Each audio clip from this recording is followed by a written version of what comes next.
I'd like to ask everyone to please stand for a moment of silence, and then we will say the Pledge of Allegiance.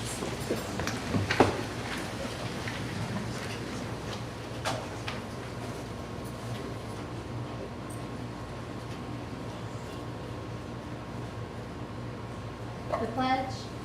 I pledge allegiance to the flag of the United States of America and to the republic for which it stands, one nation, under God, indivisible, with liberty and justice for all.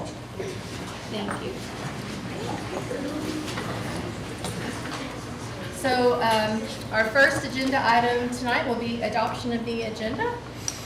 I'd like to make a motion to amend the agenda, moving F11 up right below F8.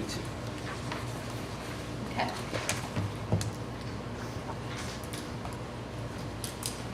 Any other changes or requests?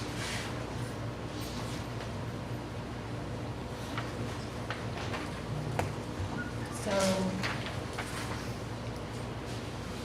I'll second. well, I would look at Ms. McCoy. Can we say we adopt the agenda with as amended? Yes. Is that- okay. So I'll make that motion to adopt the agenda as amended, and Ms. Thomas has seconded that. All those in favor say aye. Aye. Motion passes 5-0. Okay. Our next agenda item is consider approval of minutes from our special budget board meeting on May 28th, 2026. I'll make that motion. Motion by Ms. Ritchie, I'll second. second by Mr. Kaiser. Any other discussion? All those in favor say aye. Aye. Motion passes 5-0. Okay. I'll ask Mrs. Chandra Crosby to come forward for our Clark County Public Schools recognition. Good evening. So we start every Board of Education meeting in the best way, and that's honoring our students, staff, and community partners who exhibit our Portrait of a Clark County Learner competencies. So we're going to start out with our groups, because on April 21, we recognized about 1,200 students who excelled in different ways, clubs, sports, all the things at RDC. But then after April 21, a lot of things have happened. So we have a few groups tonight that we're going to take care of and then move into our regular recognitions. We're going to start with Dr. McCullough with the ATC. Good evening. First off, I want to thank the board for recognizing our students and seeing all the greatness that they're doing within our school board. Through the ATC, we are focused on being career ready. We want to make sure that our students are walking away from our facilities ready to enter the workforce with the industry certs they need to be able to get started. As she stated, we did have numerous students already recognized at April. However, as of that very day, we had about 150 more students certified leading up until the end of the school year. So we had a total of 252 students who walked away with the industry certification from Clark County ATC this school year alone. So that is a huge deal. So thank you so much for allowing us time to recognize our students. I do want to apologize. A lot of our students are not able to make it simply because it is summertime. However, we will make sure that they are recognized when the school season starts. Most of them are sophomores and juniors, so they will be returning to earn even more industry certifications next year. I do have a few students who are here with us. All three of these students were a part of our welding program. They all earned their Transportation 3G welding certification with our instructor, Mr. James Willoughby. They will continue on in the program, hopefully earning some more certifications and also possibly their track industry certification. So Mr. Tristan Whiteside,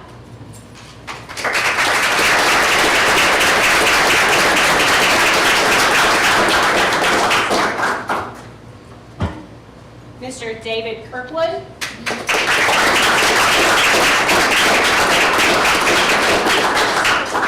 and then we had Phoenix Watts on the way. Unfortunately, he was on his way here. Mama was tracking him on the phone, but I don't think he made it in time. So these are our students that are here today. Once again, thank you so much.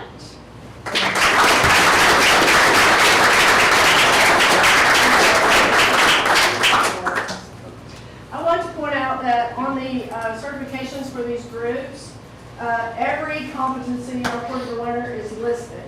You'll see later that we choose specific competencies, but they have them all.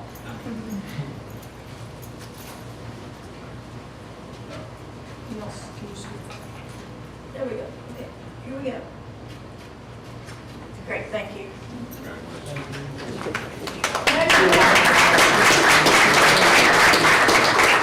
Next we have Coach Rennie Ross.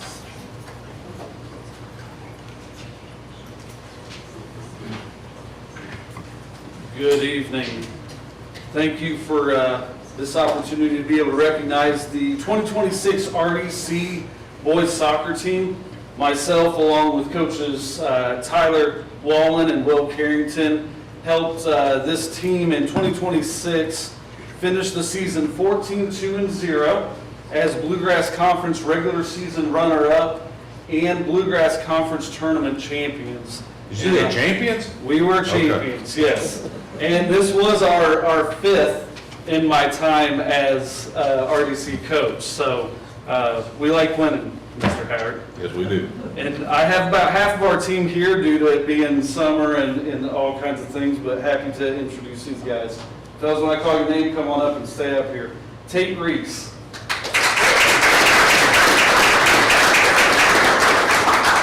Reese Harney.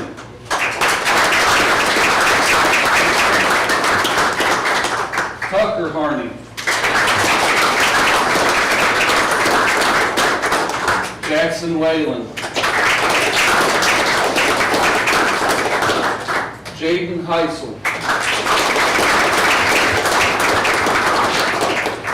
Rylan Herndon.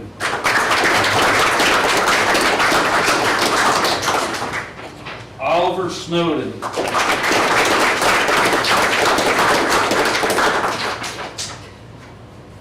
Jack Swart.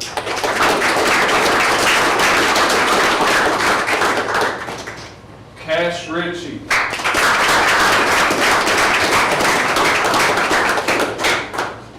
Kendrick Gashel.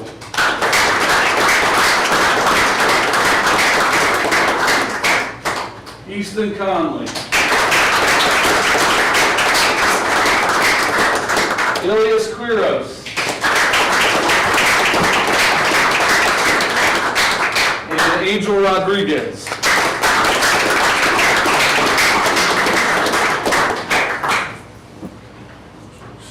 So how many kids are on this team if this is only half of them? We have 22 that were on the team this year. So Is it 7th and 8th grade? it's 5th through 8th graders. Oh, 5th through 8th. Yes, Okay. 5th through 8th Okay, graders. guys, can we sort of make some rows? Take Coaches, Kendrick, take if you're in the back, make sure you're in between. You're in the back, stay in between. Act like you like each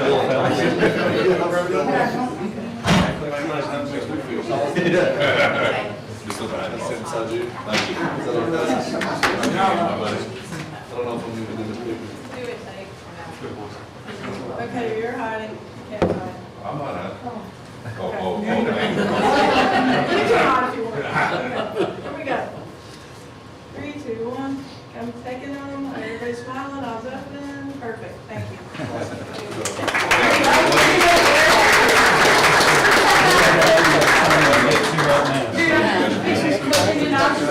Congratulations. Whether or not. Next, we have some STL review winners. Take a high and part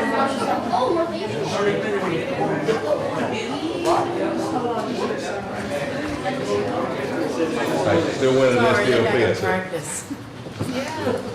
Yeah, they gotta go.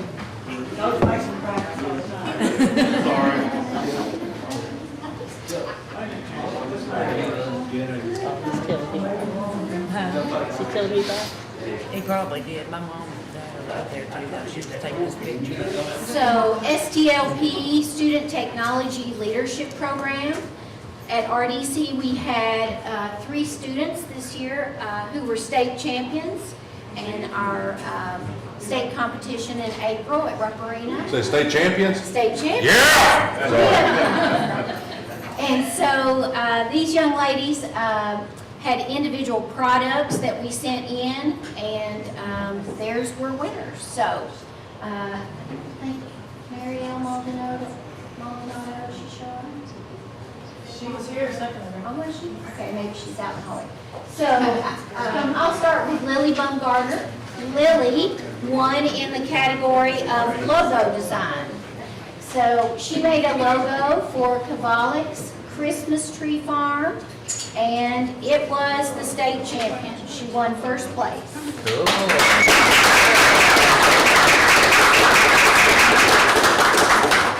And then Marielle Maldonado, she competed in digital storytelling, and her story, The Golden Goal, won first place at the state competition. And then we also had Savannah Fry. She won in scratch coding. She was second place in the state. At state, they only recognize first or second, so those were our 3 state champions. Great job. Jump in here. I like to surround myself with champions. All right, here we go. Great. Congratulations, ladies.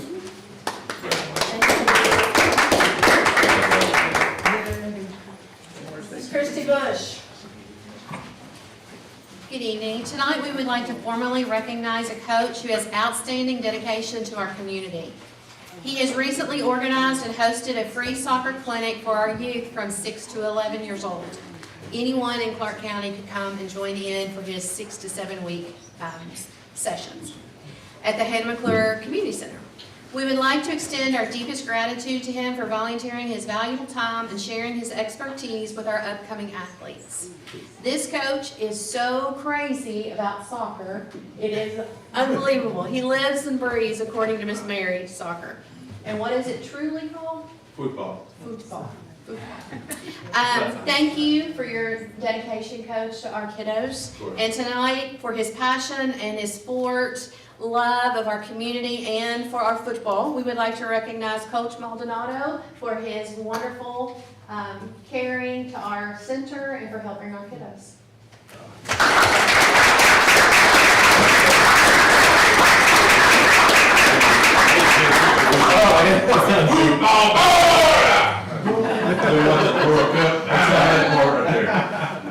Engaged citizen, everyone. Awesome, thank you. Oh, right. oh, we good, man? Okay. Thank you so much. Appreciate it, sir. Thank you.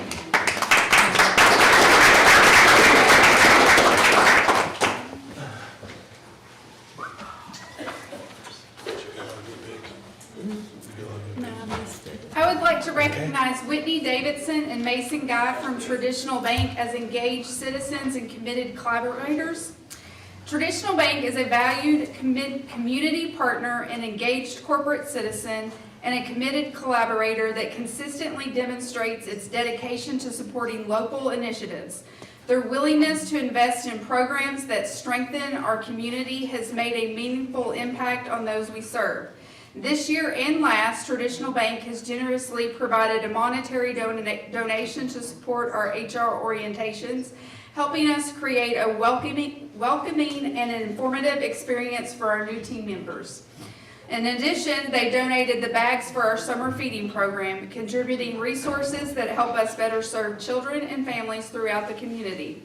We are grateful for their continued partnership and their ongoing commitment to making a positive difference. So Mason and Whitney.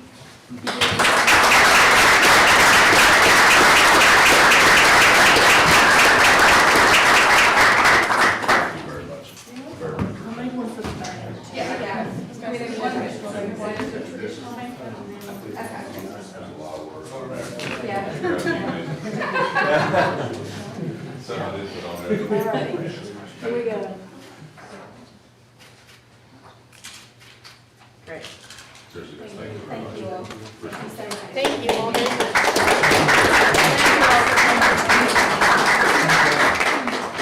All right. These are passing out got too many here. Okay. So, first of all, this group of girls is wonderful to work with. Our financial bookkeepers are the heart of helping our schools succeed. They don't just manage numbers. They are trusted partners who make sure our staff and students have the supplies, resources, and support that they need. They are skilled and effective communicators, working closely with our school leaders to provide clear and accurate financial information, helping monitor budgets and guiding thoughtful decision-making. And at the same time, they support staff in understanding financial procedures, making complex processes feel manageable. In a constantly changing world of school finance, our financial bookkeepers demonstrate what it means to be resilient learners. They adapt to evolving regulations, requirements, and processes while skillfully navigating the complexities of the ever-important Red Book with professional flexibility and expertise. Their commitment to continuous learning, attention to detail, and willingness to collaborate make them invaluable members of our finance team. And through their hard work and committed collaborative spirit, they help us ensure physical responsibility while empowering schools to focus on what matters most, growing greatness in our students. Okay, so we got several. I'm going to try to do this. Angie Estes from the preschool.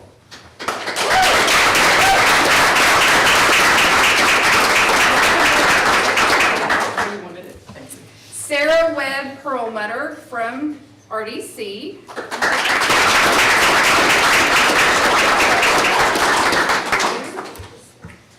Brittany Harper from GRC. Kim Cole from Baker.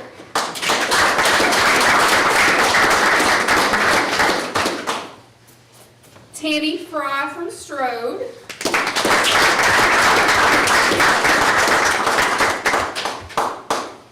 Jessica Montgomery from Concrete. Melissa Crawford from Shear.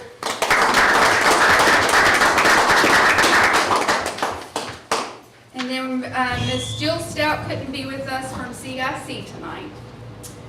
And Miss Karen Montgomery couldn't be with us from Justice tonight. But this is our lovely bookkeepers who do it all. They take care of the schools for us. So we couldn't do it without them.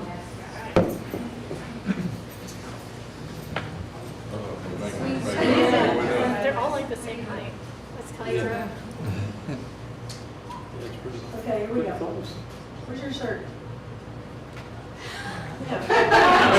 You didn't miss a thing. Yeah. Beautiful, thank you. Thank you.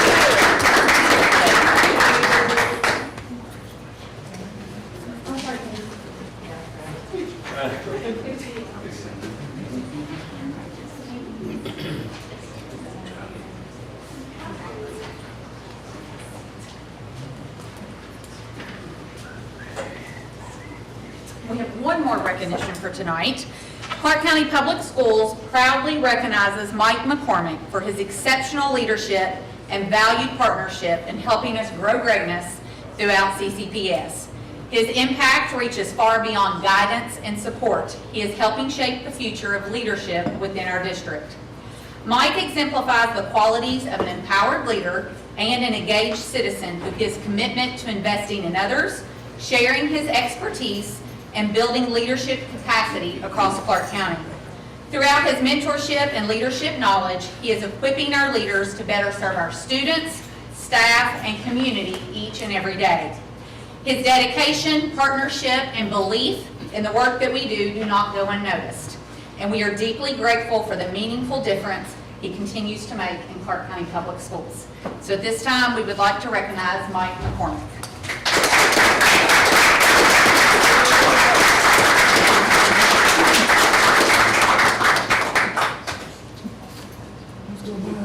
I almost blew it earlier. I was like, what are you coming to the meeting for?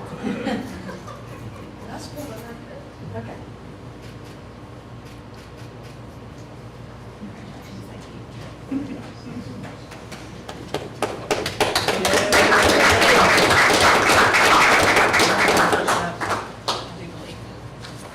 Are we good? We're good. That's all of those. Okay, That was that's the first one. wonderful. So, do we have any public comments? Can someone check?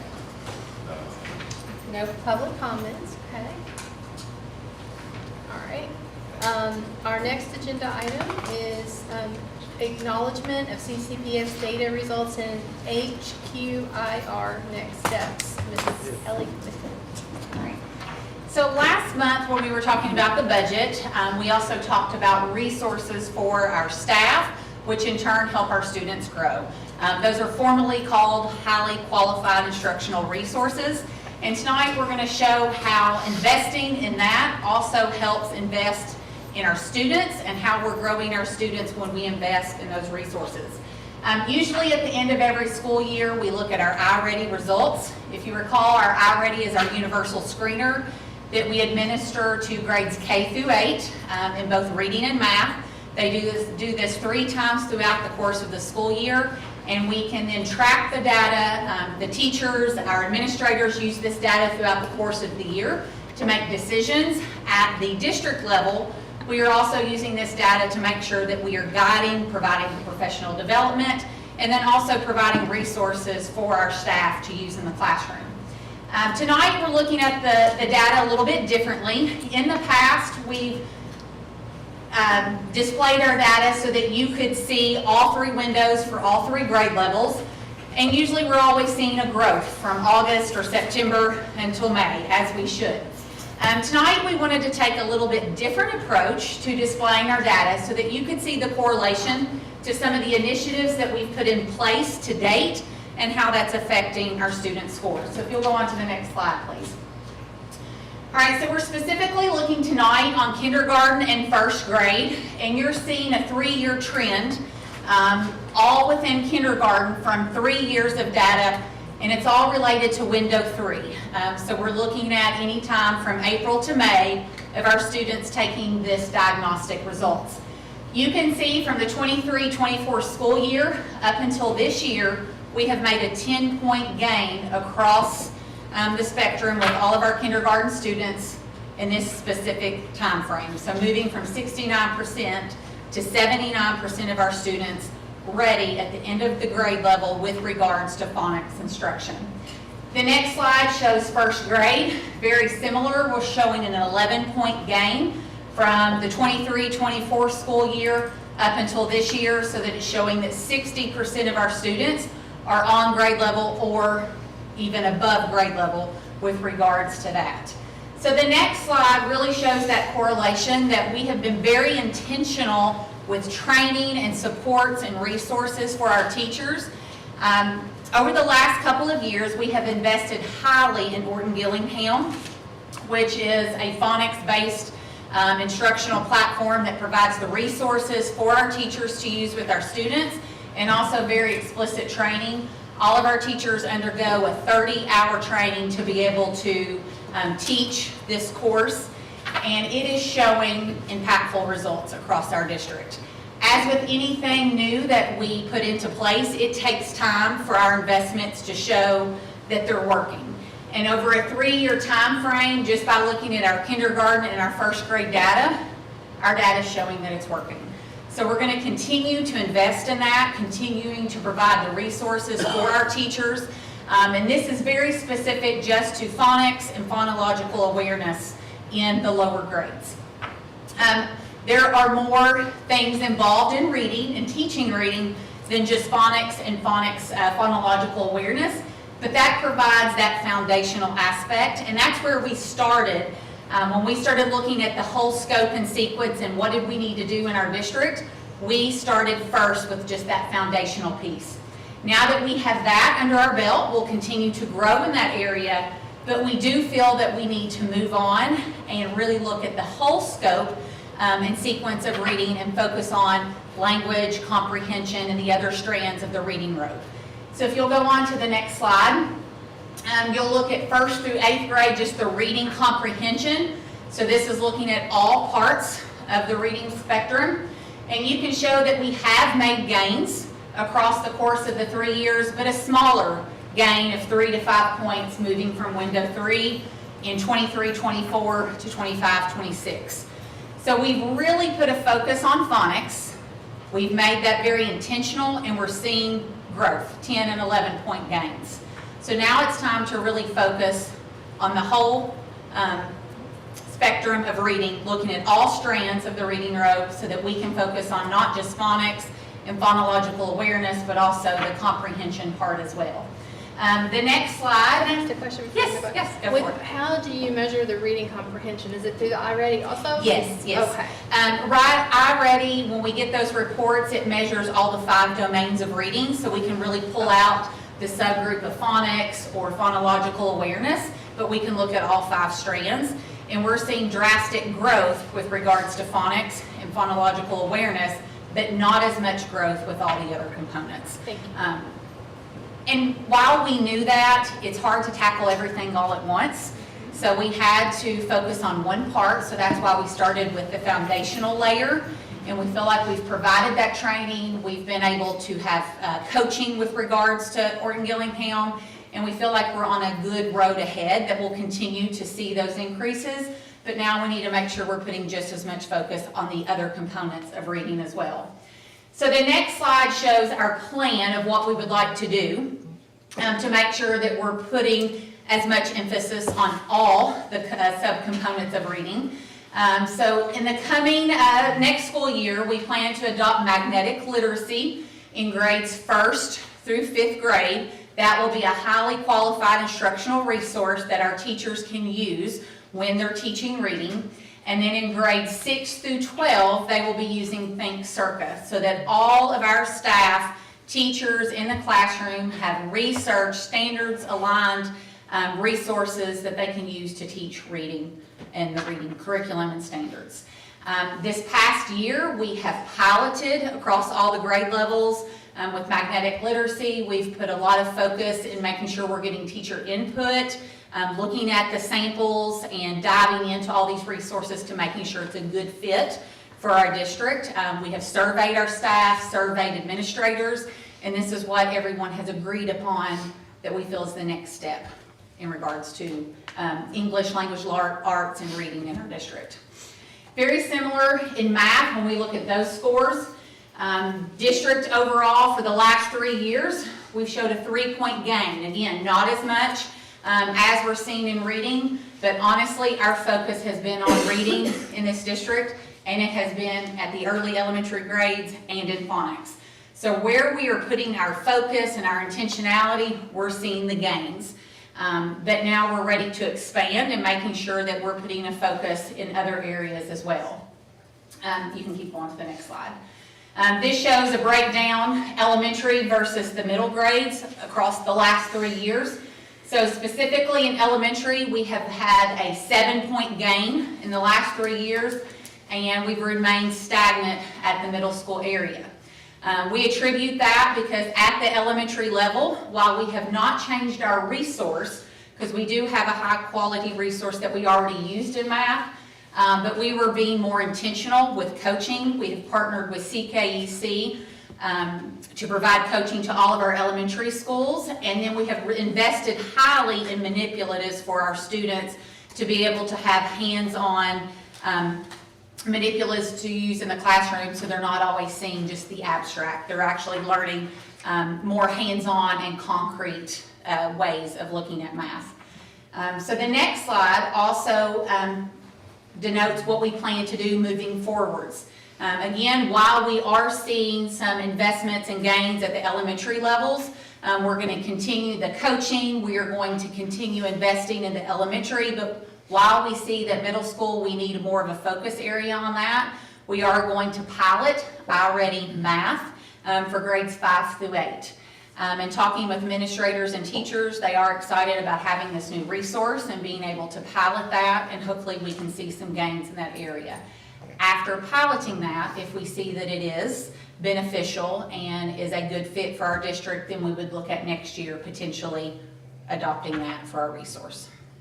The next slide just shows our next steps. So we're going to continue being very intentional, making sure that we're looking at our data to really drive our instructions, monitoring when we put systems in place. So when we put a resource in place, we're going to monitor our data to ensure that we are seeing the gains and the growth that we expect to see. Again, piloting a curriculum in math for grades 5 through 8. And then, again, with ELA, putting something in place for grades 1 through 12 for our teachers to use that are research-based. Have you already picked what you're gonna use curriculum for math? Yes, grades 5 through 8 would be iReady Math. Classroom Yes. mathematics and Vision for 9 Yes. through 12. Yes, and, yes, I apologize, I did not say that. No. In grades 9 through 12, I did leave that off, Envision's math. So that way our reading and our math content areas all have strong curriculums that they can use that are standards-based, they're standards aligned. Our teachers have those at their fingertips, so they do not have to spend hours and hours of researching and finding resources that they can use with their students. I do have my team, academic team here with me tonight. If you have any specific questions, they are boots on the ground in the classrooms with the teachers, really helping the entire way with piloting, getting feedback, and ensuring that these resources are aligned to our visions as a district and what we feel is the next step for us to continue growing greatness. So I know like in high school, you're required to do financial literacy. Mhm. Is the class going to be updated, changed? Because that class was, as a parent, I was not real impressed Yes. with it. So with Envision's math, they do have resources that we could use for that. It does break it down so that it has Algebra 1, Geometry, Algebra 2, your standard content areas, but it does have a financial math financial math curriculum that we could use as well. I think that was like the terminology, we're required to provide that. Yes, we are. Yes. Yeah. Mhm. But I will say that the teacher that my son had, the third teacher was great, Miss Sands. So she helped him through that. That was a hard class, and he had it his junior year, which made it even harder because he really should have had that his senior year. So I'm really happy to hear about that because I think definitely just having my son just graduated last year, especially math, it just seemed like it. Math is math, but it's very important to have it. Now, is it measured through iReady also? Like Yes. Okay. Yes. Okay. iReady measures reading and math. Okay. Mhm. I've kind of forgotten it. Oh, you're So- good. And does that stop at a certain age though? So that assessment stops at 8th grade. Well, actually, the assessment can go on through all of high school, but it does not provide support, what we call a MyPath support. So that way if students are missing some of the standards, it gives support so that students can have remediation. So we only test and use that screener through 8th grade, but GRC does use iExcel for a screener because it can be used for 9th through 12th, and they use those results to help remediate, provide intervention to students. And I think that just started this year. Yes. I love your PowerPoint and everything. I was wondering, is there a way to have these same kind of, how many point gains in every grade? Is that something we could get in the future? Yes. Tonight, we just looked at the phonics part Yeah. because that's something that we put into place. We monitor that across the district and we can give you those. And actually, we had that originally, but then we went back to just what initiatives have we put into place? And that has been phonics, so that's why we honed in on that, but can definitely give you those. Thank you. Definitely nice to have a. I'd like to see, since it's been put in 3 Yes. years, what that's affected as they moved up in grade level. Yes. That's what I'd like to see. Definitely. Well, that's definitely the exciting part from us. When you look at 3 years ago, we had 69% of our kindergartners, and now we're almost up to 80. Those will be our first graders, our second graders. And so again, it goes back to, we can eliminate gaps from being there. We're not spending so much time on closing them on the back end. And across the board, we're seeing gains across the district, but again, it's like some of the slides that we showed earlier, it may be some of them stagnant, some of them just 3 to 5, some of them 2 to 4. But what we've been very intentional, and I keep going back to that phonics instruction, that's where we're seeing the 10 to 11 point gains. But even the ones that are stagnant, as you call it, it gives you somewhere to go. Yes, You know where to 100%. go, Right. what you Yes. need to do. It So gives it's clean, Yeah. clear data, yeah. Yeah. Ability to intentionally plan. Do y'all have any other questions, or? No, thank you. Thank you all. Thank you. All right, our next, we are just acknowledging that. Just so there's- acknowledging, yes, ma'am. yeah. So our next agenda item is consider approval of school handbooks for school year 2026, 2027. Mr. Jamie King. Good evening. Evening. Yeah, this starts probably in March, reminding our school leaders, start updating this, have a deadline. Dr. Hill gets really particular about the formatting, so she enters everything in that they give her, so the format stays accurate for everybody. Just so we can have those ready towards the end of school, so for this board meeting. So I think all of them are up to date, according to the admin, except Phoenix. We're going to hold off on that one to let Ms. Grimes have a chance to take a look at that and make some updates and have that at the next board meeting. I do want the elementary schools to go and look at where they have the Board of Education members. They really need to be the same for each one. Like, they don't have our names, they're not all uniform. So Justice, Sharon, Strode needs theirs updated. Okay. And like just to make sure because it's confusing, like one it has me as vice chair, then another one as chair, then they have, Miss Ritchie's name and how you want your name in the book. Do you want your Richie Rowland? Do you want it, how you want it to look like? Oh, my boat. You're all over it's all over the place. That's why I'm like, I want it to be, I think it needs to be uniform. Yeah, absolutely. Yeah. So do you want to just Richie or Richie's name. Yeah. Okay. Yeah. So and like just so they're all the same is really the thing. And I would request that the elementary schools include my, and it sounds very conceited, but I would like the doctor included in all my names. So, because I want it to be uniform. Because if I have a kid at Shear and I have a kid at GRC, and then I'm like, what's going on? So.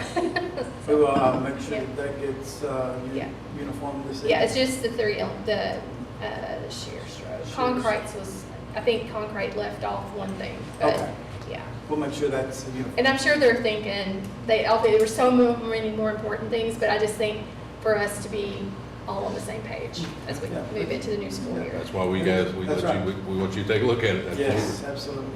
Yeah. Because it's a lot of work to put all those together. Yeah. So I would, should we, can we say we approve them with the changes? Yes. Okay. Changes as discussed. Okay. So do I have a motion to approve the school handbooks for the school year 26-27 with the changes discussed? I'll make the Motion, Mr. Kaiser. I'll second that. All those in favor say aye. Aye. Was there any other discussion or concerns? Did everyone look through them and everyone feel okay? Because I know okay. Yeah, they're fine. Everything's good.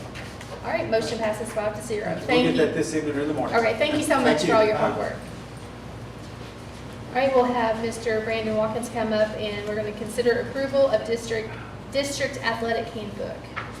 So we asked our GRC and RDC to kind of consolidate their athletic handbooks that they share with parents and players at the beginning of seasons, so that we had one district kind of uniform athletic handbook. We still have a couple of tweaks to make it as we've all kind of been reviewing it and providing suggestions. So we want to consider tonight a first reading and then bring it back at the next meeting to have you guys finally finalize the approval on that. So on it, does it go 5th through 12, or, because I know we hear a lot about a lot of 5th grade players playing on to the middle school. Does it cover that age? It covers all of them, yes, sir. So, And we even have some elementary kids that do track, middle school track and stuff, so yeah, it covers all so of this those. is pretty much it for any athletic in Clark County schools? Correct. It's much Correct. better. Yeah. Correct, thank you, thank you. This has been a journey we've been on for a few years. Yeah. Yeah, and we made lots of revisions in the last week or two just to try to streamline it and to make it as user-friendly as possible. Oh, but I mean, everything I read in there had to be in there. I mean, Yes. it covers everything. All right, I'll make a motion to approve the first reading of the district athletic handbook. I'll second. Okay. One of them is. Everybody's excited. Second by Ms. Ritchie. All those in favor say aye. Aye. Any other discussion? Just wanted to say you all did some excellent work. That's a lot of work when I read through that, so. But Taylor Howard, our middle school athletic director, is back in the back, so if you want to ask him a lot of nice. questions, he's been looking forward to this all night. Mr. Yeast is in a different state doing a collegiate track event, so Mr. Howard got the joy of being here tonight, in case you guys had any questions. But they've put in a lot of front work on this, and I appreciate that. They've done more work on this than I have. Thank you. It looks wonderful. You all did a lot of work on it. We could tell, so. Anyone else have any questions for Mr. I like the Howard? links on the back where you can, your non-negotiable contracts, acknowledgements, and those kind of things. It's great work. Thank you. Yes. All right, well, Changing. all those, we didn't approve it, did we? All those favors? Yeah, we did. We did? Is that- But we did Nobody voted. discussion. We didn't I don't vote. think you took a vote. You had a We first took and a vote second. because you said It with went the 5-0. changes. So we're 5-0, good to we're move on? good, yeah. All right. For the second. Sorry, we just got excited. We're excited that you're here, Mr. Howard. Thank you for all you do out there at RDC. So, all right, we'll ask Miss Abby McCormick to come and consider approval of MOA with Interpreting Services of the Commonwealth LLC. Yes, so we are very fortunate to have a full-time Clark County Public Schools employee that does our ASL interpreting for students per their IEP, which is, again, just speaks volumes of the work that the board has done, along with our HR and finance department.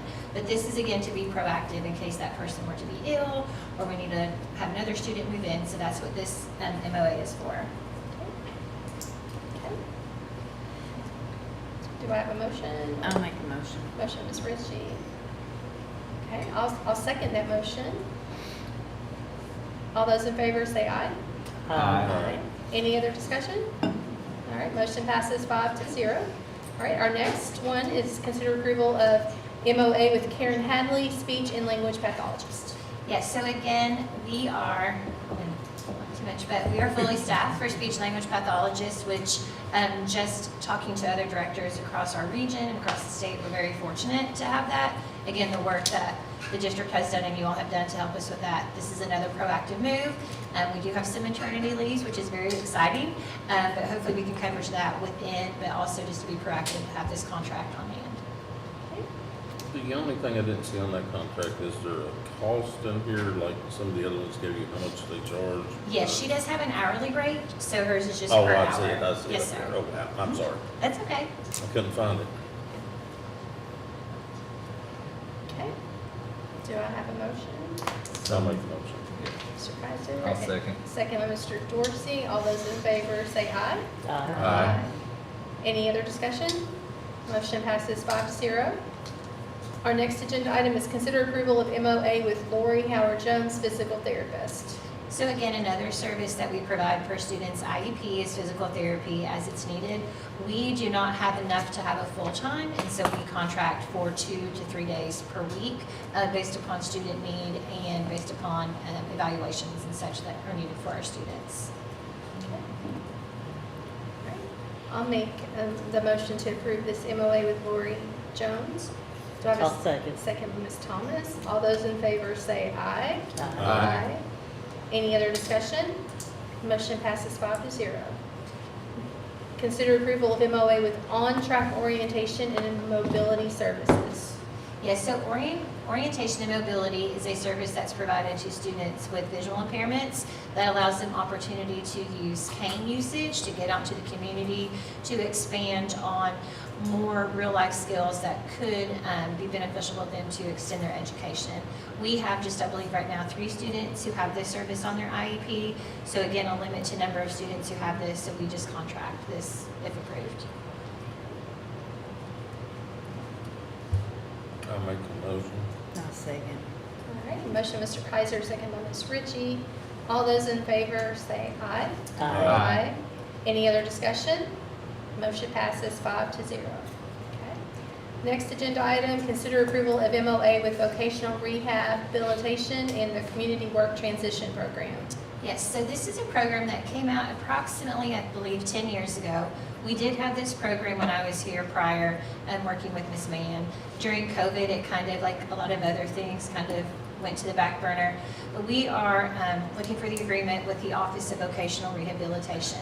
This offers a staff member who we already, one of our instructional assistants is going to kind of pilot this to see how far we can go. But it is an opportunity for us to work with students both with an IEP and or a 504 to focus on more pre-employment skills. So kind of even looking at some of our things within our Portrait of a Learner and working on things that may not be offered just in a traditional classroom setting. So interview skills, taking more tours, doing some job shadowing, getting some volunteer hours, things of that nature. And then we have the option to bill Office of Vocational Rehabilitation to then generate funds to hopefully expand that program. And it would also, big picture thinking, aligned with JAG, College and Career Readiness, ATC, like all of those things coming together so that we're hoping that our students are successful members of our community when they leave GRC. Would it be focused at GRC or? Yes, so this is for students who, the Office of, per IDEA and other regulations, when students turn 16, we have to focus a lot on transition. And so that's basically life after high school, both for our students in our MSD program and our students in just your traditional classroom setting. And so this would allow someone who may just specifically, we may have a student who say is very interested in working at McDonald's. This would allow them to, pick them up, take them to work, get some on-the-job training, and then as they get older, if they were to need support from Office of Vocational Rehabilitation, this is kind of a gateway or segue for them to have that. Do they have to have some type of diagnosis? Yes, so it can be a student with an IEP or a 504. Okay, gotcha. You said that, I just It's wanted okay. to clarify it, so, okay. So they have to be 16 before they can, Yes, ma'am. but they can drive at 15, but they have to be 16 to do this, right? Yes, so this is just part of, when we, as a student goes through special education and their IEP, there's different kind of, I don't want to say chapters of their life that we focus on. When they turn 14, during their meetings, we talk about their multi-year course of study. So what do you want to take at high school? What are some of your classes? When they turn 16, we start talking about post-secondary goals and what's life look like after high school. We do a lot of surveys, we do interviews, trips, services, things like that. We're very fortunate where we do have the JAG program that they kind of can go into that as well. But this would be for those students who might need more significant support, but then also allowing some opportunity for just practice those interview skills or pre-employment skills. That sounds wonderful.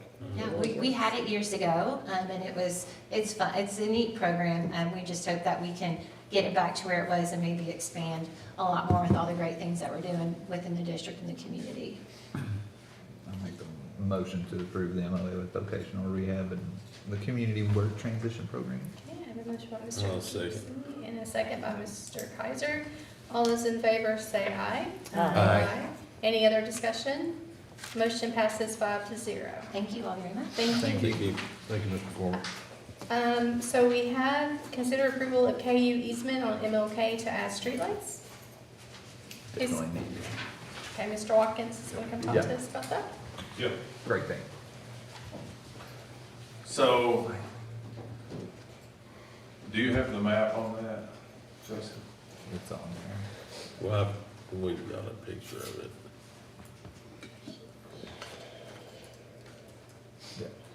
Okay, so this is a request that we have to put together a final letter with this map and submit a BG1 to KDE. Kind of similar to we did with the Columbia Gas easement over at Conkright. This is for the part of the project that we're working with the city on to add some lights, pole lights there along Martin Luther King that we have previously discussed in front of Baker and all the way up Strode, almost to the preschool entrance there. This is just the easement part, Correct. right? This is So just the like, easement part. I mean, it's KU it crosses the road. KU needs an easement from us to complete the work on our property.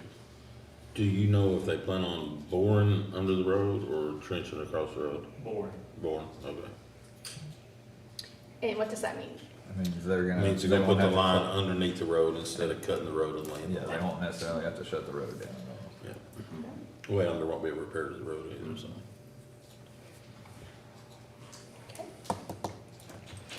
I'll make a motion to approve the KU easement, MLK to add streetlights. Motion by Mr. Kaiser, I'll second.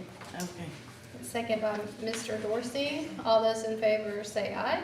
Aye. Any other discussion? Motion passes 5-0. Our next agenda item, consider approval of invoice 25019, 1 to Ross Tarrant Architects for the RDC and Baker renovation project in the amount of $81,033.64. So I'll let Brian add anything he wants to here, but this is just, as you all know, like we've talked about in the past, architect fees are set by KDE. So they are kind of front-loaded here at the front part of this project with a lot of the design work that occurs. So that number goes down as the project nears completion, so.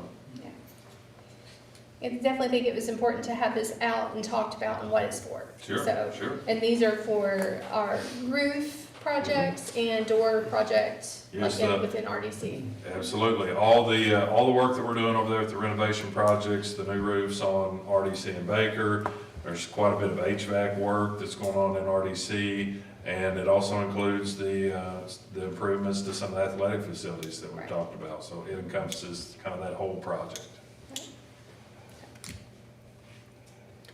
Do I have a motion or any other questions for Mr. Watkins? I'll make that motion. Motion by Ms. Ritchie, I'll second. second by Ms. Thomas.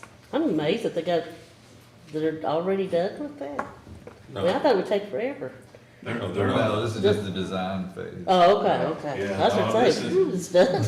That'd be awesome. They've made a lot of progress so Yeah. far, but. Yeah, I know, I've been Yeah. watching that. Yeah. And they've been working weekends, all kinds of Yeah. stuff, so. All those in favor say aye. Aye. Motion passes 5-0 unless there's any other discussion that I forgot to ask. Okay. All right, we're going to excuse Mr. Dorsey for the next two because of a conflict of interest. So the next agenda item, consider approval of the special inspections proposals for the athletic fieldwork at Robert T. Campbell and JRC Fieldhouse, which is BG 26108. So, hi, Mr. Butler. Good evening. Good evening. I'll be very brief, kind of running through these. The first one is a proposal for special inspections for the practice field over GRC. So that's going to involve, compaction testing, concrete testing, all those components that we have as part of that field work. We reached out to several companies. We got two proposals back. The lowest proposal is from Solid Ground in the amount of $26,500. And we recommend, based on our experience working with them, that you go ahead and approve that if you're. Okay. So So y'all have worked with them before? Yeah, we work with them a lot. you said solid ground? Yes. Okay. All right. I'll make a motion to approve the special inspection proposal for solid ground for the athletic field work at RDC and GRC Fieldhouse. I'll second. Okay. All those in favor say aye. Aye. Aye. Any other discussion? Motion passes 4-0. Okay.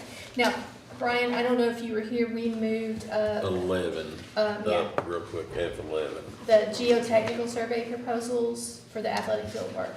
Okay. Yep. Okay. Yeah, because we actually got costs in this time. So I know that was on the. That was last month, the one that we had to shift over to this month. That's Right, Yeah. and Yeah. and that's why Mr. Dorsey stepped out, Okay. so. So that's why we're going on to talk about That's it. what I thought. I just want to make sure. Yeah, So this one is the geotechnical RFPs that were sent out for the work that we're doing over at baseball and softball. So that'll allow them to do some bores at both of those locations to confirm subsurface conditions before we complete the design and installation. So we did get three proposals back. Solid Ground in this case was also low again with a total of $7,500 for that work. And they also will be able to get the geotech report to us within 4 to 5 weeks from notice. So I think UES was kind of close in that ballpark in terms of the turnaround time. SMND had a little bit more of a delayed time. So it's really important for us trying to push this work forward, that we have this information before we send documents out. So this will allow us to do just that. And And that, keeps them both the same too. that geotechnical, is it like measuring something or looking at, what is it looking at It exactly? determines and evaluates subsurface conditions of the soil.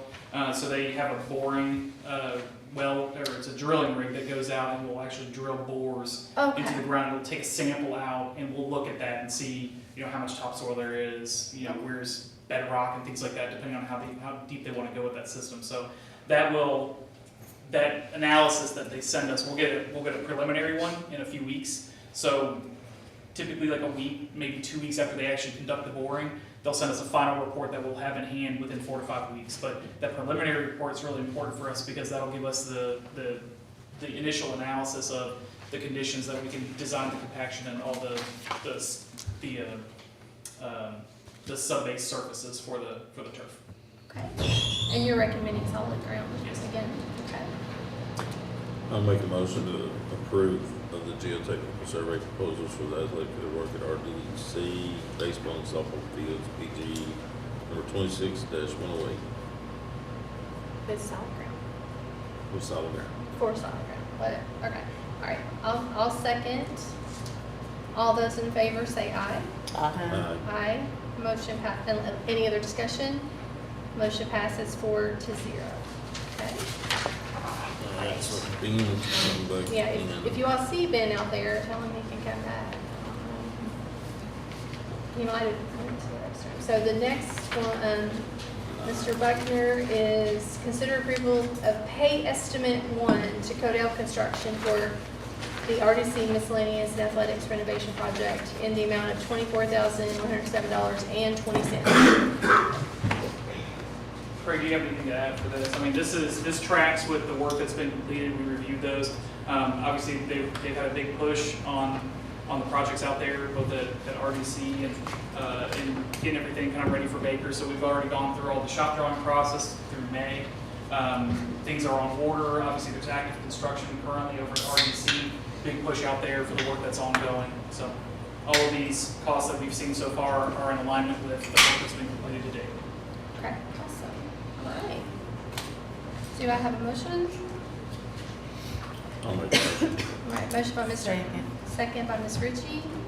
All those in favor say aye. Aye. Any other discussion? Motion passes 5-0. Okay. Next agenda item, consider approval of pay estimate 1 to Codell Construction for the RDC and Baker roof renovation project in the amount of $20,645.23. Again, same situation there on the roofs. Spray Tech has been, they've had more kind of completed work at this point on RDC. Baker, the team D&I on that has gone through shop drawings. They've ordered materials. They're waiting for the materials to arrive before they really start to dig in on the work over there.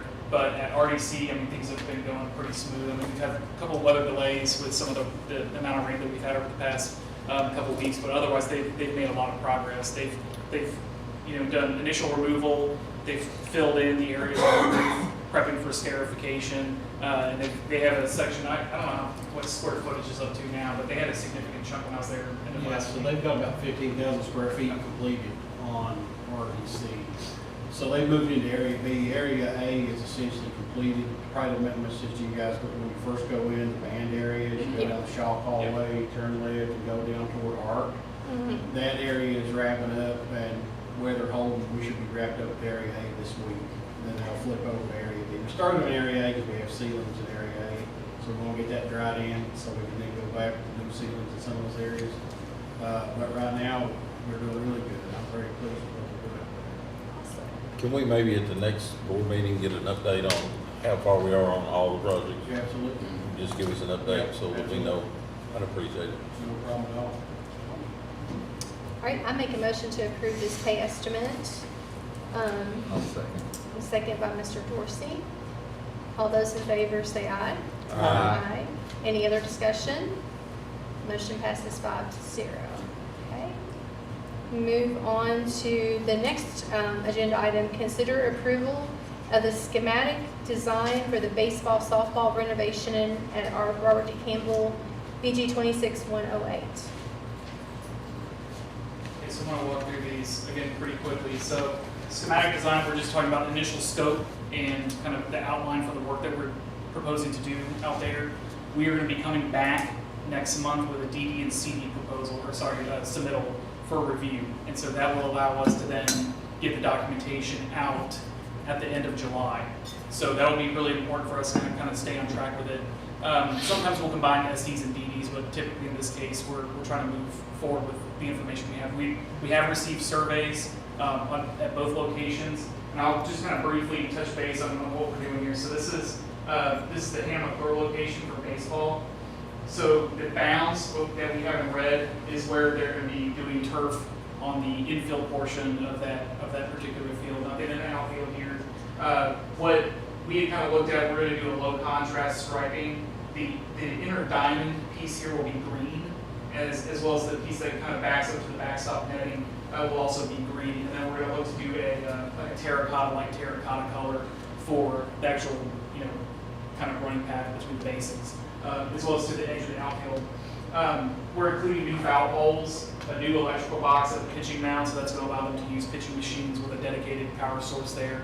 On the field, we're also looking at doing some relocation of an existing water line that runs right in front of the dugouts. We're trying to push that to the kind of beyond point outside of the outfield so that it gets out of the way if they ever have to come out and address it or dig it up. Drainage, just similar with the turf systems, we'll have a subdrainage or subfield drainage system that will daylight on this back side that we have a drop in grade. But idea being is that that's going to run out off the property line or off the field lines rather, and daylight out over this area here. So that way, if they ever have to do anything with it, you're also not tearing up part of the field in order to kind of do that work. And then we're also looking at in the base bid doing a new backstop netting system for baseball. I thought I'd heard before that there was a drainage issue on that field. Is it still that way? There is in behind third base a little bit in left field. Shallow left field. Yeah. It holds water right there. And we've talked about that. That's something I think we're going to, and there's part of this that we're doing internally, some upgrades to the field as well. And that'll be something that when they go in and are tearing that up to They could work change on it. it. If I remember right, that storm. Adjust the grade and elevation and everything. It's possible. I mean, we can certainly look into that. I mean, one of the benefits too of having the turf system is that all of this obviously drains a lot better Yeah. than it does. Yeah. So if you have anything that's flowing in this direction, which the grades do suggest that there's some downflow this way, it might capture some of the. I just don't want to get into a situation of having too much storm water hitting Millwood. Because Millwood's right on the other side there, and I know in the heavy rains, they get quite a bit of water over there. Yeah, I mean, it looks like what's happened is like all that's kind of channeling down this direction and then heading this way, based on what Mike and I talked about in the office. So we can explore that a little bit more. Yes, See if I there's just want to make no sure we issue. don't end up flooding Millwood. Yeah.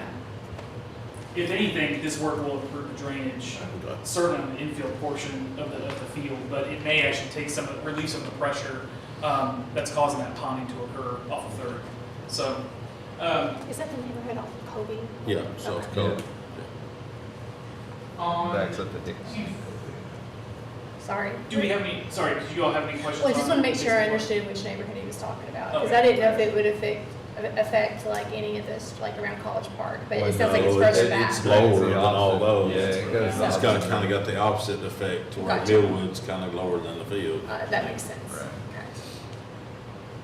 And then can we flip over to the softball real quick? So this is the softball field behind RDC that you all are familiar with as well. So on this, again, same situation here, but on the softball, this is a solid color, so it will be a solid terracotta color for the entire infield portion with contrasting stripes. We won't have any green on this particular field on the infield. That's also common with softball. You'll see that at GRC. They'll look if you look at the infields at softball at GRC and baseball at GRC, they're going to be identical without having the logos on. So that was something we kind of talked about initially, was hold off on the logos for right now, behind home. Base bid scope on this, we do have an alternate that's being proposed for this, but base bid would be turf and infield here, new foul poles again, a new electrical box at the pitching mound, as well as the new backstop netting system.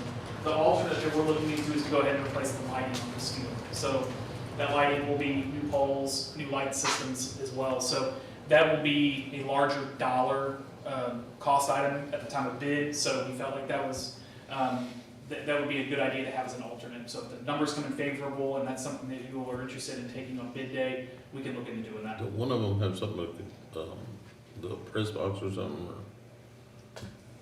That one there, right? Both of them, Both but of them. those are things that we're gonna do in-house. Okay. Good deal. So that's the initial kind of outline. Now that we have the survey information to kind of show you all the bounds and everything of what we're looking at. Based on our conversation, and sorry, for the under drain system, we're gonna look to bring that again off of the side so that we're not digging up as much stuff over here. Run that out and try to daylight that over in this area where the grade start to drop off a little bit as well. So we're, again, trying to keep that so that it doesn't do any damage to the actual field itself. And this is up behind the RDC, right? Yeah. Okay. Yes. It's up behind actually That ATC? the old ATC. Right. I want to ask a question. What about the other one that's over at Han McClure? The fence right there is in that alley.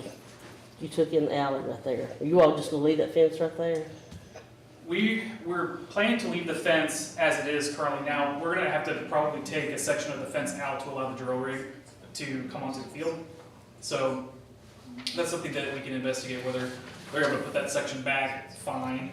But that is something that you all had talked about as a potential thing for some kind of maintenance work in the future too, so. Like leaving an opening or adding a gate or something. Well, I think Ms. Thomas is referring to kind of up there by the building, behind the field, actually, more It actually so. went, yeah, it went into the alley Yeah, that is actually supposed to be behind there. I don't think any of their work will Affect affect that fence. It won't go back, because like I said, it used to be alley there, and then the school board, they built that fence there and took up part of it. And that is my district, and they've kind of fussed about that for several years. And I didn't know if y'all were doing work, maybe y'all were moving the fence back to where it was, or, That's certainly something that we can look at as a board. I think whatever we do, we still have to maintain a secure area of the field and stuff to be able to, we're gonna invest some money in it. We've kind of got to make sure that we can lock it up and take care of it, things like that too. But it's certainly, they have completed, part of this process, they have completed survey work. So they actually have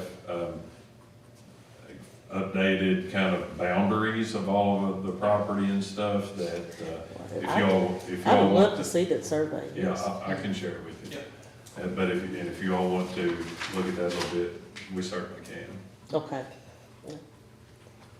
Yeah, and if that's something that can be relocated during the construction process, I mean, we can talk about it and then we'll have demo sheets and everything as well for this work, so. Okay. Thank you. Yeah, no problem.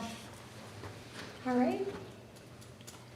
I make a motion to approve the schematic design for the baseball softball renovation at RDC, BG 26108. I'll say.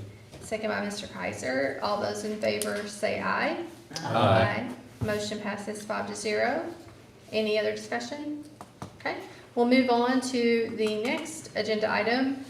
Consider approval of change order number 1 to Somerset Mechanical in the amount of $7,066.66 for work performed at RDC renovation. So Craig, you can feel free to add anything here. A couple of the units that are being installed as part of the new work, the manufacturer has asked and kind of more or less requested that we put a system under that to deaden the vibration from the units. So Shaw Tate Wilson, our engineers on the project, reviewed that notice from the manufacturer, and they felt like that would be a good idea. It would be a value add to the project to go ahead and do that and help to mitigate any of that vibration control from those units in the building. So it acts kind of like a curb, essentially, that will be below that unit, rather than being directly mounted just on the slab.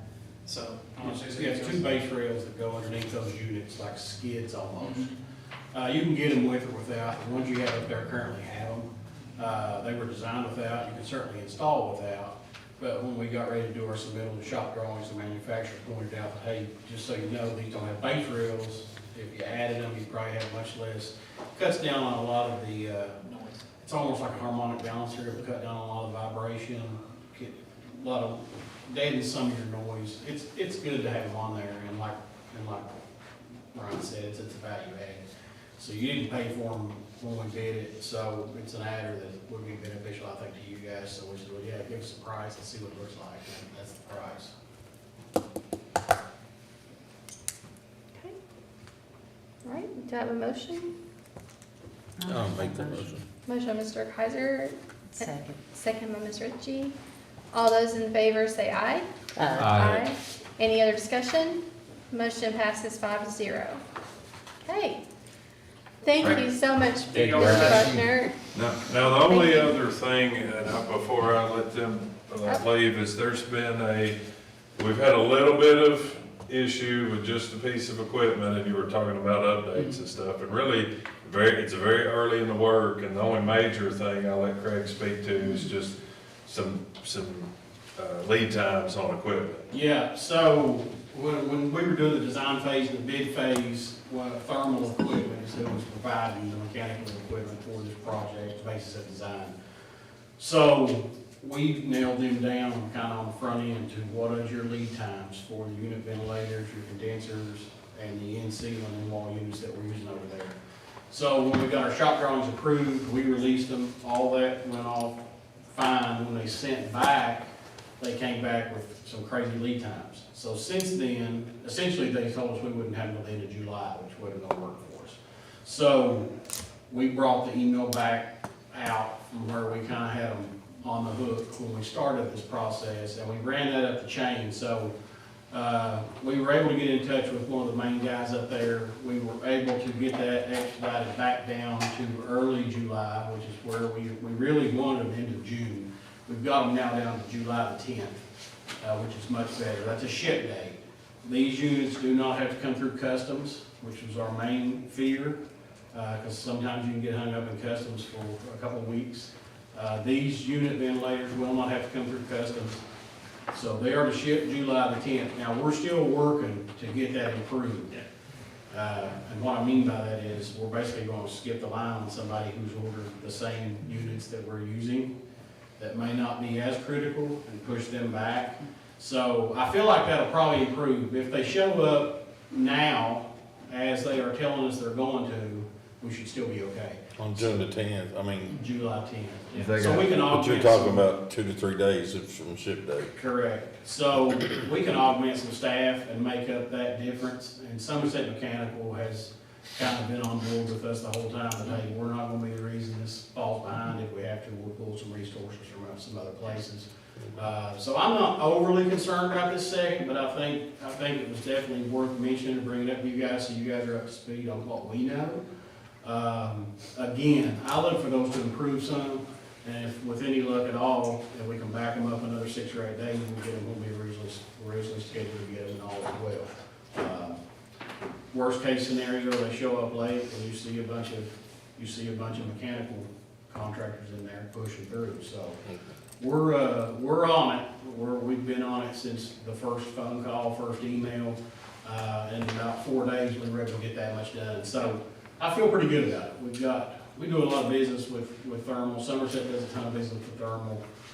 They're not, that wasn't anything they're trying to do. It's just a victim of circumstance kind of thing. But we're not in bad shape.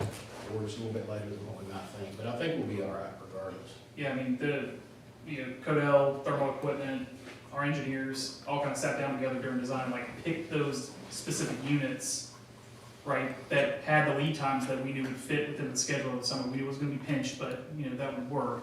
And so it's a good thing that, everybody kind of went through that process and had the documentation back up. Okay. Thank you. Thank you so much for that You're update. welcome. Okay. All right. So, our next agenda item is consider approval for the letter of interest to sell central office, and it says Braden Watson. I think I must have got auto corrected or something on that. So then I was thinking maybe we had someone named Unless Braden. you all hired somebody else, I think it's me. Okay.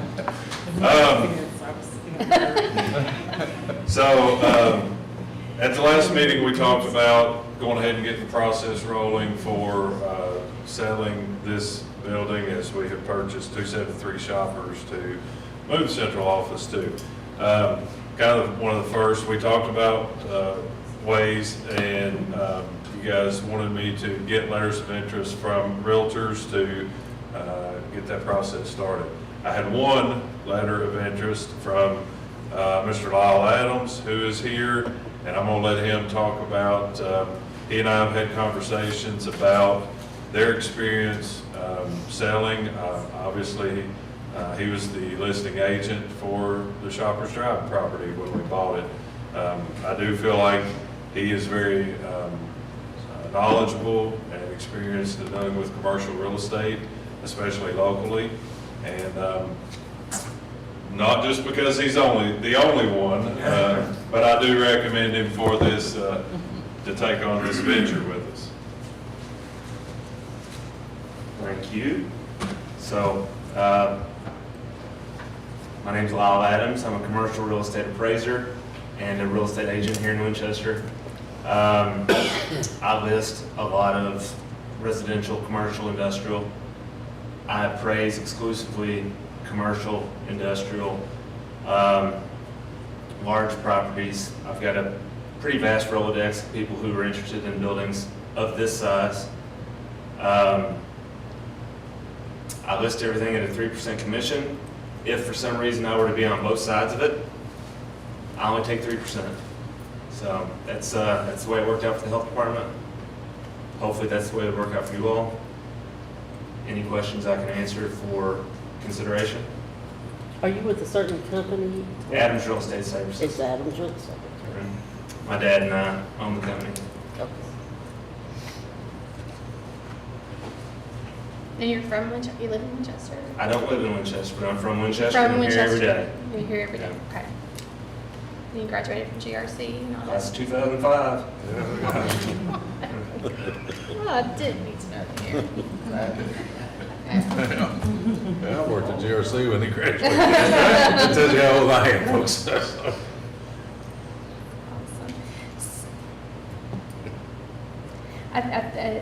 I don't know what we can, I guess I'm not sure what we're, just anything we shouldn't ask, or, I don't think it is, okay. So I know in particular that Brandon and I had talked about whether I had the knowledge of marketing something like this. Yes, but firstly, I would market it locally before I exhaust a lot of expensive tools on my own behalf. So that's the way Shoppers Drive worked out. I was able to get it locally listed, call my contacts. I showed it to more people than just the Board of Education. But in doing so, I also hire professional photographers to come in, do some aerial photos as well. Then after a short time in the local market, I would push it out probably to a national company that, I don't like LoopNet, but there are some alternatives to LoopNet, and I feel like that LoopNet is probably a company you all have heard of before. I've got contacts with national buyers because I feel like a property of this size is probably going to handle somebody beyond local. So. Okay. Does anyone have questions for Mr. Adams? Would that be a 6-month listing agreement? Or is it? I would prefer a year. Typically something like this is going to take, first of all, we're going to have to figure out the price that you all are happy with. Then it's going to require exposure as well as marketing. There's a lot of expense that I'm going to have to incur in that short period of time. Realtors typically joke that the first realtor lists it too high, the second realtor listed at what he told the first group to list it at, and he sells it. So I would rather have a little more time with the property to understand the market for a piece of property this size.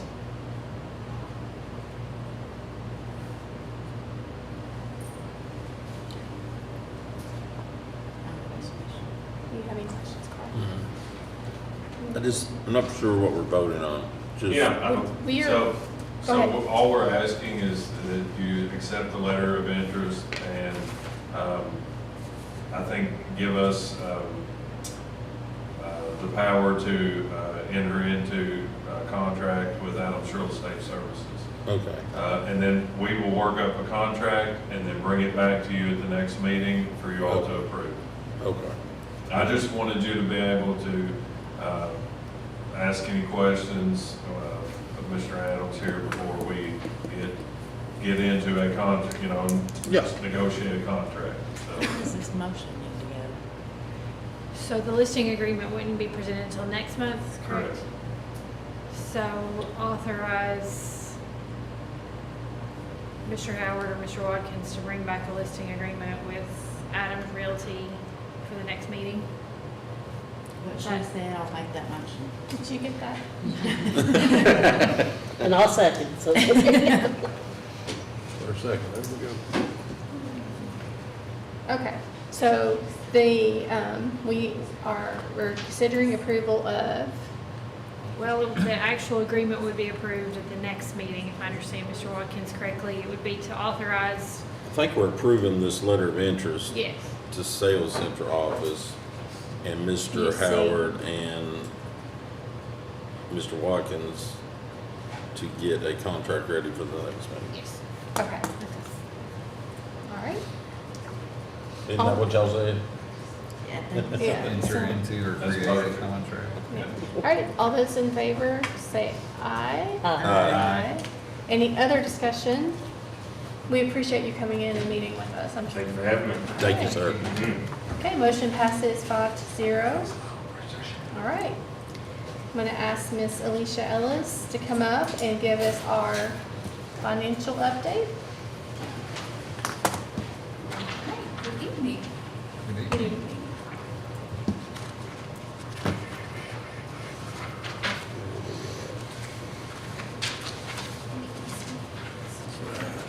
So we are currently at 95% collection of our revenues at this time, which is 4% up from the same time last year, so that's good news. We are 88% at our expenses, which is 8% up from last year. A lot of that has to do with salary increases from the year before and just inflation, things we've talked about. So no surprises there, in all honesty. Property taxes, we are at 104%. This is as of May. Franchise, we're at 82. Motor vehicle, we're at 91. So collectively, overall, we have reached 100% of those three property, of those three tax brackets that we collect on. As of June so far, what we have collected, motor vehicle is actually at 104%, so we've exceeded the budget on motor. So overall, we have exceeded our budget as far as property taxes. So that's fantastic news. We have come in above and beyond, which is good. So that's going to cover our franchise because we are not going to meet that franchise budget. So thankfully, property and motor will cover the lack of collection on franchise, which again, we have talked about that bucket of monies. That is Never know. Never know when you get. shoulders raised, don't know if we're gonna get it or not, in all honesty, because that is based on business income taxes. You know, when they pay them, sometimes they put up, 5 years. it's just, you don't know when you're gonna get that. So we're already conservative on that budget, but it's holding strong at 82%. So, but like I said, thankfully, property and motor has exceeded those budgets at 104. So overall, we're above budget on those three line items. So and revenues are going to come in above. So any questions on where we sit right now on that? Questions? No. No, thank you, as always, for your updates and transparency. All right, our next agenda item is to authorize payment of salaries and accounts payable. I'll make, so moved. All right, Mr. Dorsey. And I'll second. Second, Mr. Kaiser. All those in favor say aye. Aye. Any other discussion? Motion passes 5-0. Next agenda item is consider approval of the payroll calendar for 26-27. So this is the updated dates for the next fiscal year for us to post online and how we will cover our payroll periods and pay dates. So we just need your all's approval and we will post that to move on for next school year. I'll make a motion. Motion by Mr. Kaiser. Second. Was that Ms. Right. Ritchie? All those in favor say aye. Aye. Motion passes 5-0. Acknowledgement of KDE grant management assurances. So we have, this is our grant management system that we call GMAP.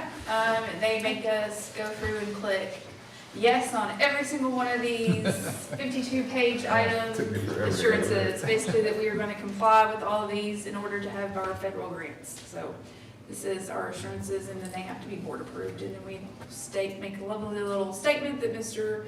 Howard will upload from his login that says we agree to all this stuff so that we can have our federal grants. Okay. So we need your all's approval. So it says acknowledgement. It doesn't say. So basically, you're acknowledging that you That we agree to completed. them. Okay, so, Right.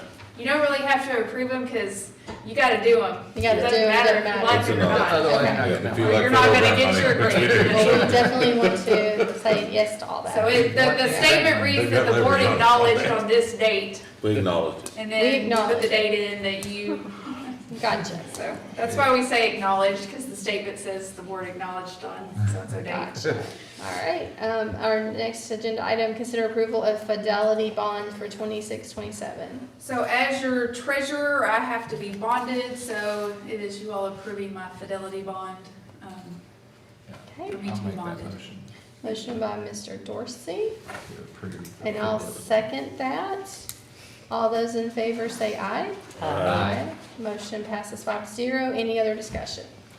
Okay, next agenda item, consider approval of reserve balance for sick leave payable. So I am required to reserve a sick leave liability amount, which in turn, there is KRSs that only the board is allowed to reserve fund balances. So I'm just asking you all to approve this. This is an annual thing that you all approve for me, that once I pull the sick leave balances and figure out what that amount is, I will do that adjustment in my year end. So this is just the statement for you all to, and that's in your package, like what the big statement is for me to approve. So if you all will approve for me to fix that balance in our fund balance when I do all the year-end close items, please. I don't know what that amount is yet until I finalize all the numbers for the year-end. Okay, I have to update that liability amount every year. I'll make that motion. all right, motion by Mr. Kaiser, I'll second. second by Mr. Dorsey. All those in favor say aye. Aye. Any other discussion? Motion passes 5-0. Acknowledgement indirect costs for school year 2026-2027. So this is just to make the board aware that we will be charging indirect costs of both our food service department and all of our federal grants. At the time when I posted this to the board, we did not know the rates, but they dropped yesterday actually. And so like this year we charged 16.79% to food service. The rate that we are allowed to charge this next year is 17.01%, so a little bit different. Federal grants was 2.5% and we 2.75% next year. So that is based on our financial reports, which was based on the audit that got submitted. So there's a BOE calculation that the state does that then in turn tells you what those allowable rates are. So. All right. All right, our next agenda item, consider approval to reduce committed general fund balance for the purpose of a rotation and replacement schedule. So in finalizing and looking at all of our stuff, again, like I just said, only the board can commit and reserve balances. I realized that when we initially did our fund balances of that committed rotation, we committed 3.1 million originally back in 2023, September of 22. 22. And we have never come back to the board and officially changed that Changed balance, it. but we have changed it in our budget cycles. We went to 2.7 million, and then now we actually have dropped it down to 700,000 in the current budget that we just presented you all in May. So, So this is the official board, board, not like. approval. Approval, thank you, that's the word I'm looking for you all to change it to the 700,000 That's what I in the was gonna committed ask, funds. that we need to change it to, we need to approve for it to be reduced to 700,000. Yes, because right now the committed, Was 3.1 million. yes, was 3.1. So that's the last approval, like if the auditors go back and look for the approval of the fund balance, it's That's- sitting at 3.1, whereas in my budget, I've only got it at 700. So I need your official board approval for committed funds to be the 700, please, and that's your budget. Because I'll there is a make that KRS somewhere that states only the board can officially make committed fund balances. I just need to clean all that up, I'll please. make that motion. Great, motion by Mr. I'll Kaiser. second. Second by Mr. Dorsey. All those in favor say aye. Aye. Aye. Any other discussion? Motion passes 5-0. All right. Consider approval of the 2026-2027 Pledge of Collateral Agreement. So attached was the collateral agreement that I will need you all to sign, and then we will send to Traditional Bank for them to sign as well for our depository agreement, basically for this next fiscal year. And again, KRS agreements, so that's our pledge of collateral as our depository for the next fiscal year that we had agreed upon to extend one more year with Traditional Bank. Okay. All right. Do I have a motion? I'll make that motion. Motion by Ms. Ritchie. I'll second. Second by Ms. Thomas. All those in favor say aye. Aye. Any other discussion? Motion passes 5-0. Consider approval of carry forward requests. So again, this is another one of those committed balance things. So Section 6 funds, as of June 8th when we pulled it, and the balance might change based on what the school's actually in when I close out the thing, but carry forward balance that we will commit to carry over for the schools and their Section 6 funding. This is just this was included, and it's got the balance down there as of that date. That's what they had, so it will be at least that amount of money, but it'll probably be less depending on what it actually ends at when I close out the year. So just asking the board to commit those funds for Section 6 specifically.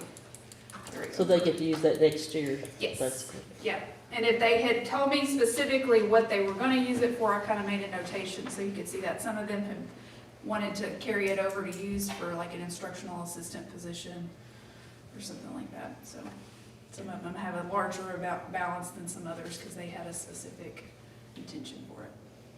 But it stays at the school level, is the point. Yes. It's not us recouping it or. Okay. I'll make a motion to approve the carry forward request. All right, motion by Mr. Dorsey. I'll second. Second by Ms. Ritchie. All those in favor say aye. Aye. Aye. Any other discussion? Motion passes 5-0. Consider approval of student fee schedules. So these are the updated schedules. Again, a red book thing, only fees that are approved by the board can be charged. So the only things that have changed, GRC, which you all actually approved mid-year this last year, we added $10 for the background checks for the dance.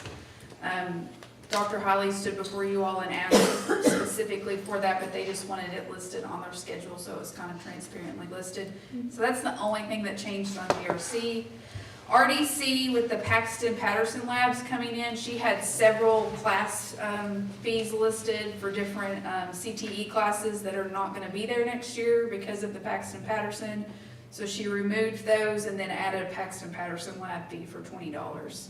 So that's the difference there. And then we added a $5 Paxton Patterson, and I failed to remove the Black Achievers Hispanic. So that needs to come off of Baker. So if you would flip to Baker's, they can see that. Page 3. Yeah, so the $50, I just now realized that I didn't remove it. The $50 Black and Hispanic Achievers needs to come off because that is done by an outside group, not us. So it doesn't need to be listed on our fee schedules. We don't collect that. And then we added the $5 Paxton Patterson Lab. And then nothing changed on the elementaries. Now, For RDC, the Paxton Patterson Lab, did you say it was $30? 20. They have a more extensive Yeah. than Baker. Like there's more, somebody else can explain it better than me. So if there are students who maybe can't afford it, I'm glad you asked that. So if you will read the bottom line there, we added kind of just so it's posted out there for people to see. If you're a free or reduced student that qualifies, you are exempt from paying these fees. You do not have to pay them. And then if you're a student who needs an exemption or a waiver, they just need to reach out to the principal. So these fees are in no way keeping any student from participating. They are not required. yeah, I'm really Participate in excited the about classes. this lab thing. It's going to be so awesome. I think families are going to really, really love it. So, all right. So if we're gonna approve this, do we need to approve it as amended Yes, approve it with that with the amended removal of the black on and the stained Baker, receivers? please. I'm sorry I missed. I'll make that Okay. motion. Motion by Mr. Dorsey, I'll second. second by Mr. Kaiser. All those in favor say aye. Aye. Aye. Motion passes. Any other discussion? Motion passes 5-0. Okay. Thank you Thank so you, ma'am. much. All right, our next agenda item, consider approval of Georgetown College MOA for clinical student teachers, Dr. Tammy Parrish. This is just our annual update to continue bringing in great clinical practitioners and student teachers into the district, which we work with tons of universities, and I was just sharing with Mrs. Smith that we get so many that sometimes I feel like we're going to run out of teachers. So great things happening even in the preparation and grow your own department. I'll make a motion to approve. Motion by Mr. Kaiser. Second. Second by Ms. Ritchie. All those in favor say aye. Aye. Any other discussion? Thank you. Motion passes 5-0. Okay, thank you, Dr. Parrish. Our next agenda item is consider approval of board members to attend the 2026 Summer Leadership Institute in Lexington on July 10th through 11th, 2026. This is KSBA leadership, and I know for myself, I only need like a half an hour of a CEU, and so I'm proposing that if any of us need CEUs, that we attend the Lexington Leadership Institute, Summer Institute, rather than us going in the winter to the Winter Symposium, because we all should be able to get our CEUs by then. So I'm proposing that we really take that in consideration so that we can find a way to help save money also. Because we have to we know, just all of us really take a look at our CEUs, that's not the right, our credits, and there's also going to be opportunities to do lunch and learns, and then the fall meet and greet in our region, so that we can try to save money and not attend the winter symposium. So just want to bring that's my thoughts on that. We won't have any new,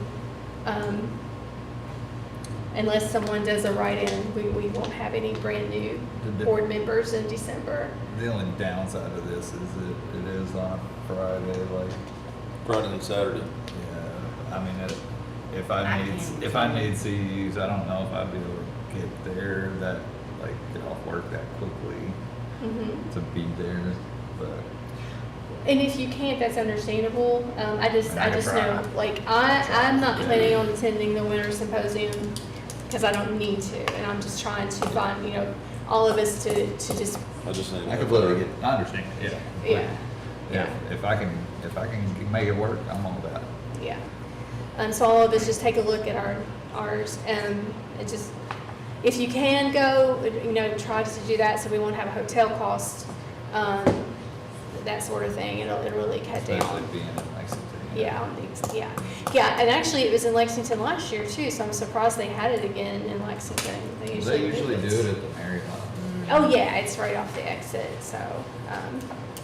But yeah, so I know I need half an hour, I think. I you need a half hour. Yeah, so, and I'm not actually going to attend this myself, I'm gonna just wait until there's like a lunch or something. I can't get off work, so, I could, but they, a lot going on that day, so,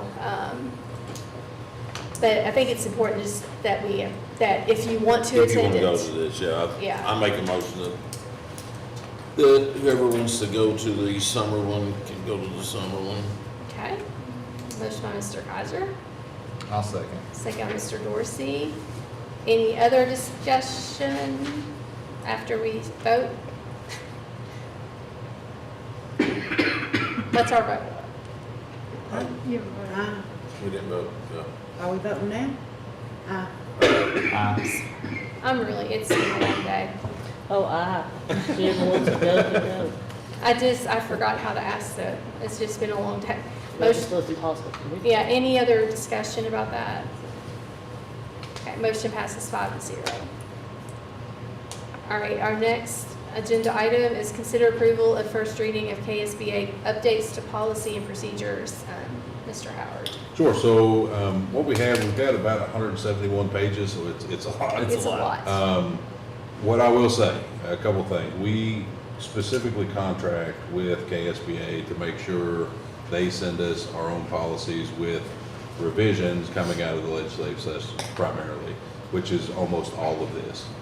So if a law change, for instance, on expulsion hearings, now there's a couple shalls versus giving the board, and we've talked a little bit about this, that's now reflected in the policies, procedures. This is a first reading, so we will have to bring this back to you, which we'll get to that in just a minute, because we need to set a meeting to decide a meeting date officially to have a special called meeting to do the second reading. But as you go through, if you have questions, we can always make changes to the second reading. All this is acknowledging that we have them now, we're reading through it, and then, again, I don't see anything. A lot, yeah. Well, And it's again, just, Becky alterations. Ms. McCoy's worked with a couple other boards too. When you look through it, so just so you know, there's a version on Word, if there's anything with red beside it, that's the part that's actually been changed or updated. A lot of times it's just a couple words, or Yeah. at the bottom, yeah, there's That's new common. KRS is attached, and they'll be in red too, so.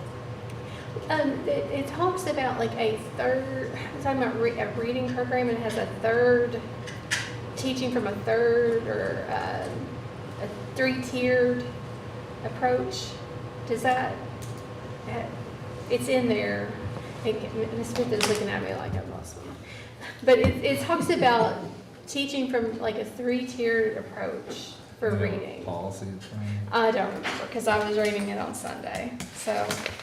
I've never heard it, it seemed weird, like it was a weird way of asking the question. I don't think we do, I think if I said it that way, that if we were doing that, we would know that, right? Like, Oh, you're talking about the 3 queuing systems, though. There you go. Like, what does it mean? What does it look like? Yeah. So do we do that? Like, what is that? Well, we used to kind of have something, but no longer. No, it's We don't do that anymore? Okay. It's old, that's like Cause, years. yeah, because I didn't remember my son going through that, so it's like 3, okay. Thank you. So I think it's under the curriculum policy, I think I just found Yeah. the 0.81. It's like in different parts too, like they repeat, what I've noticed, they repeat themselves several times, you know. And then the other big thing is we have to, was not a big thing, but to include essential time, because that's very important, you know. I That was noticed that my one too. And then there's some things, the superintendent contracts that we talked about before. There's, again, some things on expulsion, some minor changes to site base, again, just curriculum changes. Yeah. Again, there's 171 pages, so if you guys have specific questions, but there was nothing that we're not going to do or follow. Oh, well, yeah, we have, Clearly. yeah, so, okay, I was just wondering about that third whatever. Three that Q. was weird. Yeah, and there's, again, they got, sometimes the legislators get in the weeds a little bit on shalls, like with technology, there's a part in there about not, when you're younger than a certain grade, not teaching on a computer, some things like that. New accountability system updates, so all that is included in here with the local accountability piece, and then the changes in the specific accountability piece. Yeah. Okay, All right, I make a motion to approve the first reading of the KSBA updates to policy and procedures. I second. Second by Ms. Thomas. All those in favor say aye. Aye. Aye. Any other discussion? Motion passes 5-0. Okay, next one is. The next thing, again, working with the board to schedule a special call meeting for the second reading of KSBA policies. There's also some construction documents. I don't know if we'll have time to get, negotiate a contract, but if you want me to try to get that done by that meeting, we can also put that on there so we can start the ball moving forward, but, Okay. I think, We decided on Tuesday, June 30th, we all would be available at 6 p.m. If that works for you. absolutely works for me. Yeah, okay. So, bless you. So we need to approve. Make a motion to have a special call board meeting for the second reading of the updates on KSBA policies on Tuesday, June 30th at 6 p.m. All right. Second. All right, second, To be Mr. here. Ritchie. Yes. In this building, yeah. All those in favor say aye. Aye. Motion passes 5-0. And And if someone were to need a virtual option on that, we could do that just like we do at regular meetings. that's what I meant to ask is do we need to be here for anything like signatures or like, We'll just need to approve the minutes eventually. You and I will need to sign up on that, but yeah, okay. Because if we, right, gotcha. All right. And now, Mr. Howard, your superintendent's report. superintendent's update, okay.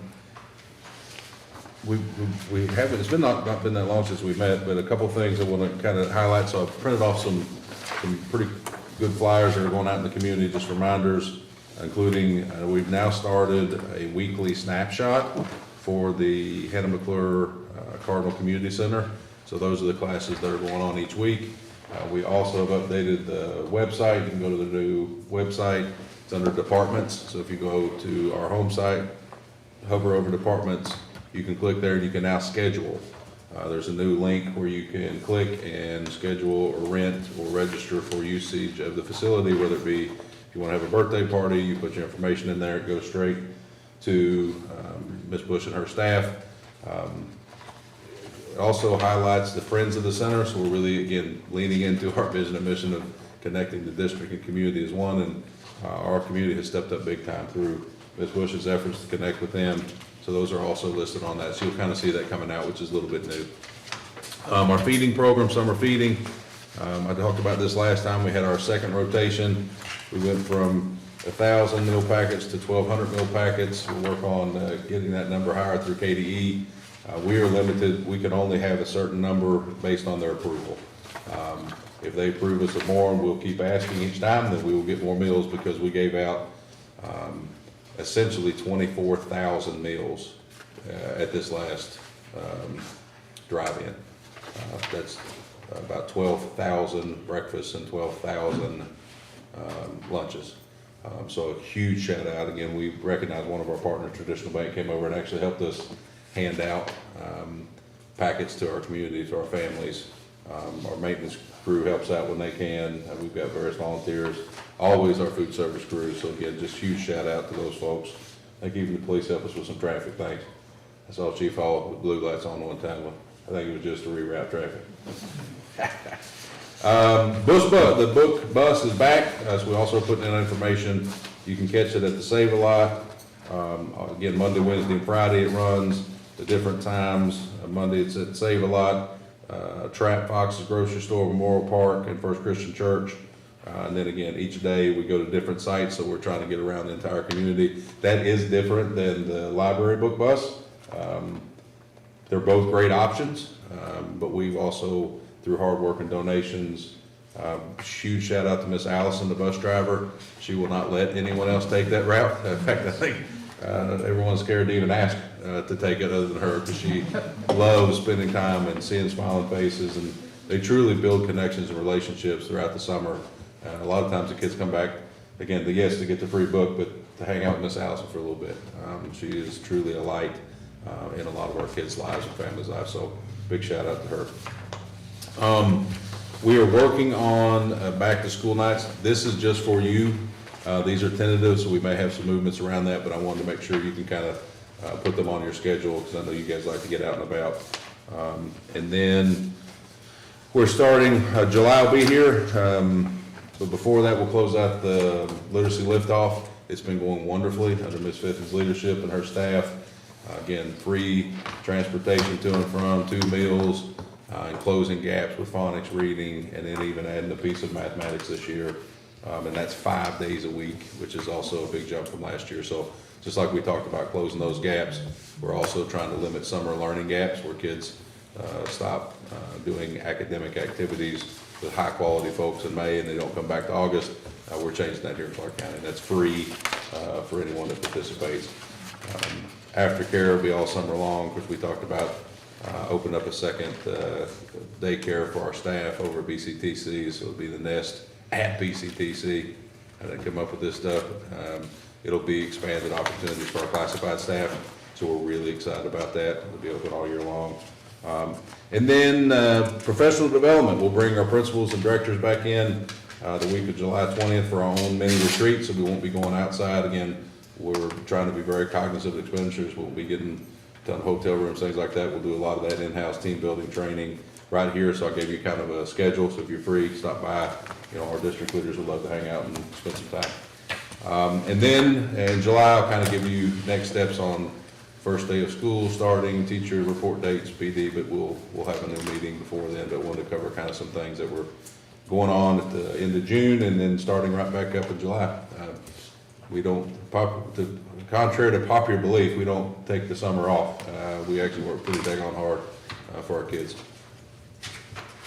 Miss Elaine, we're all right, we're good? Go Cards? Go Cards. Okay. Thank you. You're welcome. All right, now we're on to our consent agenda items. Do I have a motion to approve the consent agenda items? I'll make that motion. Motion by Ms. Ritchie, I'll second. second by Ms. Thomas. All those in favor say aye.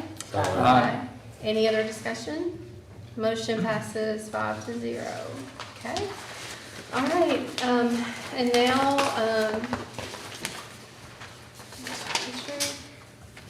we are now, we need to consider approval to adjourn to executive session. KRS 61.810.